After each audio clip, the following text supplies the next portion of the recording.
ঢাকায় নিযুক্ত সৌদি রাষ্ট্রদূত ইসা বিন ইউসুফ আল দুলাইলান বলেছেন, পূর্ব দক্ষিণ এশিয়ার বাজারে তেল রপ্তানির হার গড়তে বাংলাদেশে তেল রিফাইন কারখানা গড়তে চায় সৌদি আরব। রোববার 5 জানুয়ারি সকালে পররাষ্ট্র মন্ত্রণালয়ের আয়োজিত এক সেমিনারে কথা বলেন তিনি। ইসা বিন ইউসুফ আল দুলাইলান বলেন, বাংলাদেশ সৌদি আরব সম্পর্ক শুধু জনশক্তি রপ্তানিতে সীমাবদ্ধ থাকতে পারে না। বাংলাদেশে তেল রিফাইন কারখানা করে পূর্ব দক্ষিণ এশিয়ার বাজারে তেল রপ্তানির হার গড়া যেতে পারে। অতীতের কথা উল্লেখ করে সৌদি রাষ্ট্রদূত অভিযোগ করে বলেন, অনেক বড় প্রকল্প সাবেক প্রধানমন্ত্রীর অফিস থেকে সুনির্দিষ্ট মন্ত্রণালয়ে গেলে আটকে যেত। ব্যক্তি স্বার্থে এসব প্রকল্প আটকে ফেলা হতো বলে তার ধারণা। তিনি আরো বলেন, একোয়া পাওয়ার যখন বাংলাদেশে $3.5 মিলিয়ন বিনিয়োগে আগ্রহী ছিল, প্রতিষ্ঠানটিকে সুযোগ দেওয়া হয়নি।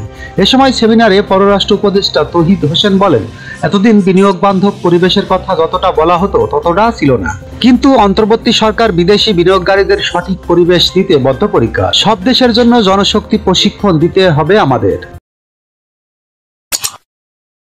যখনকার খবর তখনই দেখতে চোখ রাখুন সুন 24 টিভিতে।